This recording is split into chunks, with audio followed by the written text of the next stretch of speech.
একটা গল্প শুনে আসতাম, তারপরে 3 দিন শিশুশ্রম নিরসন এবং কর্মজীবী শিশুদের শিক্ষায় ফিরিয়ে এনে সুন্দর ভবিষ্যৎ নিশ্চিত করতে রাষ্ট্র ক্ষমতায় গেলে এ খাতে সর্বোচ্চ গুরুত্ব দেওয়ার অঙ্গীকার করেছেন বিএনপির মহাসচিব মির্জা ফখরুল ইসলাম আলমগীর। আজ শনিবার ঠাকুরগাঁওয়ে ইউএসডির প্রধান কার্যালয়ে আয়োজিত শিশুশ্রম নিরসনে ঠাকুরগাঁও মডেল অভিজ্ঞতা ও সাফল্য উপস্থাপন শীর্ষক অনুষ্ঠানে ভার্চুয়ালি যুক্ত হয়ে তিনি এ কথা বলেন। মির্জা ফখরুল বলেন, বর্তমান অর্থনৈতিক বাস্তবতায় শিশুশ্রম নিরসন চ্যালেঞ্জ হলেও ইউএসডির উদ্যোগ প্রশংসনীয়। এই মডেল সারা দেশে ছড়িয়ে দেওয়া সম্ভব।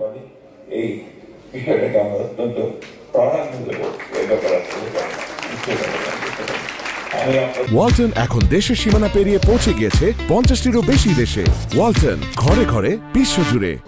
বাংলাদেশে এখানে অনেকে সচিব মহোদয় এখানে আছেন, যারা দেশের নীতি নির্ধারণ করেন, পরিকল্পনা করেন। তারা ভবিষ্যতে এই মডেলটিকে কাজে লাগিয়ে আরো কিভাবে আমরা শিশু শ্রমের যে একটা অভিযান, সেখান থেকে বেরিয়ে আসতে পারি, আমাদের শিশুদের জন্য আমরা একটা সুন্দর ভবিষ্যৎ যেন করতে পারি, সেই বিষয়গুলো তারা লক্ষ্য করবেন। অনুষ্ঠানে ইউএসডির নির্বাহী পরিচালক ডক্টর শহীদ উজ্জামান সভাপতিত্ব করেন। এছাড়া উপস্থিত ছিলেন শ্রম সচিব AHM শফিকুজ্জামান,